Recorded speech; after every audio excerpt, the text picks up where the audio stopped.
भजनलाल शर्मा को party high command ने राजस्थान की सत्ता सौंप दी है। ये फैसला हर किसी के लिए चौंकाने वाला था, लेकिन जानकार मानते हैं कि फैसला पहले ही लिया जा चुका था, लेकिन इसकी कानो कान बस खबर नहीं हुई, ना तो पार्टी के भीतर थी और ना ही बाहर।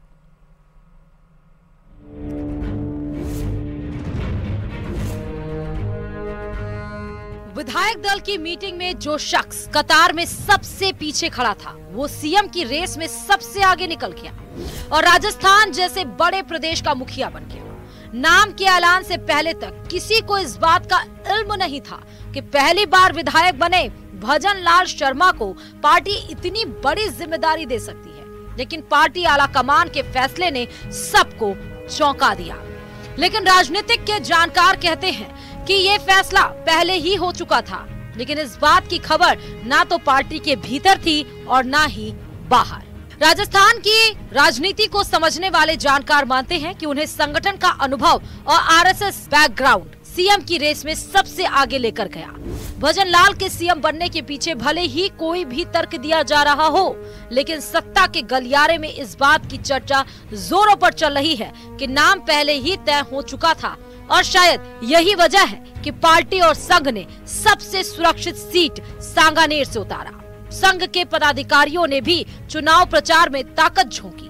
भजनलाल शर्मा भरतपुर से चुनाव लड़ना चाहते थे, लेकिन बीजेपी इस बार भी भरतपुर की सीट नहीं जीत सकी। इसके अलावा उनके चयन के पीछे कम उम्र, साफ छवि और संगठन में लंबा अनुभव माना जा रहा है। उत्तर भारत के किसी राज्य में ब्राह्मण सीएम न होना भी इसकी एक वजह है।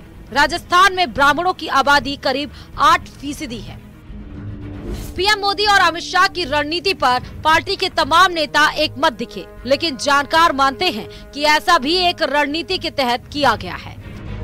दरअसल बीजेपी एक मैसेज देना चाहती है कि पार्टी में आम कार्यकर्ता भी सीएम बन सकता है। दूसरा ये कि संगठन के लिए काम करने वाले लोग कमजोर नहीं हैं, और तीसरी रणनीति ये कि पार्टी से जुड़े वाले नए ज्यादा जोश और ताकत से काम करेंगे।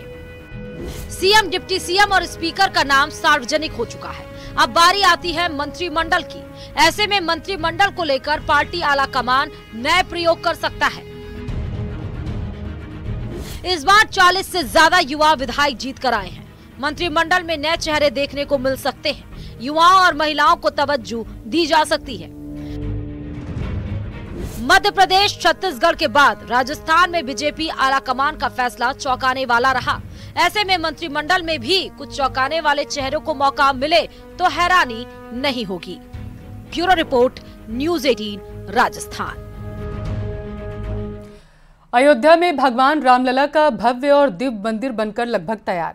प्राण प्रतिष्ठा के कार्यक्रम को भव्य बनाने के लिए घर घर निमंत्रण दिए जा रहे हैं। अयोध्या से पीले चावल, श्री राम का चित्र और पत्रक, झुंझुनू के चिड़ावा भी पहुंचे। इनको लेकर शोभा यात्रा और पूजन कार्यक्रम का आयोजन किया गया।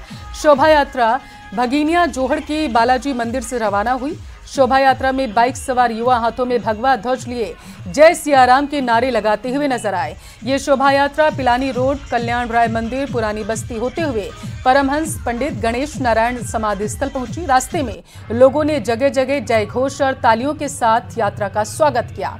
बावलिया बाबा समाधि स्थल पर मंदिर के महंत कृष्ण मुरारी और पंडित प्रभु शरण तिवारी ने कलश पूजन करवाया। पत्रक और अयोध्या से आई सामग्री सबसे पहले बावलिया बाबा को समर्पित की गई।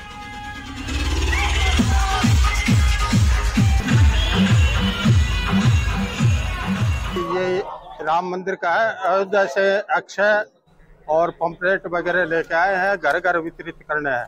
करीबन 500-600 आदमी। और चलिए इसी के साथ फिलहाल के लिए इस बुलेटिन में बस इतना। यहाँ वक्त है एक छोटे से ब्रेक का।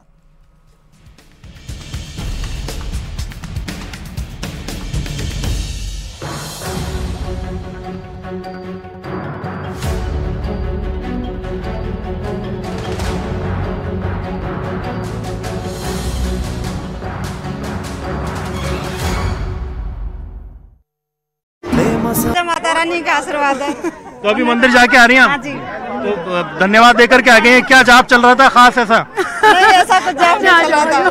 कोई खास जाप नहीं था। परिवार को बहुत लंबे समय से पार्टी के लिए एक तरह से समर्पित थे, कुछ समय दे पाए थे वो? नहीं दे पाए वो तो पार्टी को ही दिया पूरा समय शुरू से ही? पार्टी को दिया पूरा समय। पापा को जो दायित्व दिया है बीजेपी ने, उसका जिम्मेदारी से निर्वहन करेंगे पापा जी।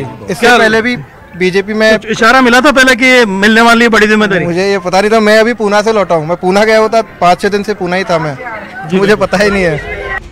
भरतपुर के रहने वाले भजनलाल शर्मा के राजनीतिक करियर पर नजर डालें तो जयपुर की सांगानेर विधानसभा से वो पहली बार विधायक बने हैं। बीजेपी ने अशोक लाहौटी का टिकट काटकर भजनलाल शर्मा को मौका दिया। भजनलाल शर्मा संघ और संगठन दोनों के करीबी माने जाते हैं। भजनलाल शर्मा को जहां सीएम की जिम्मेदारी दी गई है, वहीं दिया कुमारी और प्रेमचंद बैरवा को डिप्टी सीएम की कमान सौंपी गई है। छत्तीसगढ़ और मध्य प्रदेश में जिस तरीके से बीजेपी ने नए चेहरों को मौका देकर चौंकाया, उसके बाद इस बात की पूरी संभावना थी कि बीजेपी राजस्थान में भी ऐसा ही कुछ करने वाली है, क्योंकि यही पीएम मोदी की राजनीति करने का तरीका भी है।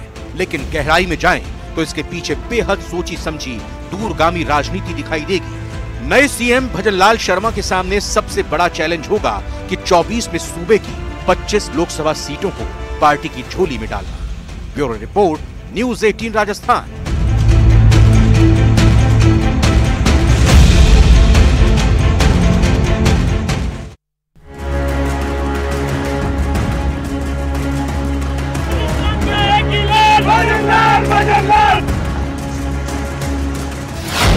नौ दिन बाद खत्म हुआ इंतजार।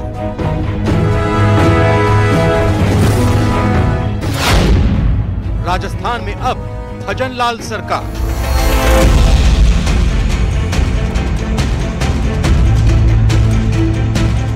करीब 9 दिन बाद राजस्थान को भजनलाल शर्मा के तौर पर नया सीएम मिल गया है। राजस्थान की पूर्व सीएम वसुंधरा राजे ने भजनलाल शर्मा के नाम का प्रस्ताव रखा, जिसका समर्थन बैठक में मौजूद सभी विधायकों ने किया और आखिर में भजनलाल के नाम का ऐलान कर दिया गया।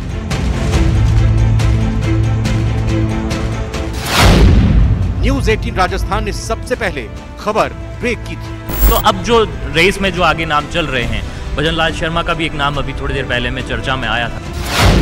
न्यूज़ 18 की खबर पर लगी मुहर। राजस्थान प्रदेश की पूर्व मुख्यमंत्री, भारतीय जनता पार्टी के राष्ट्रीय उपाध्यक्ष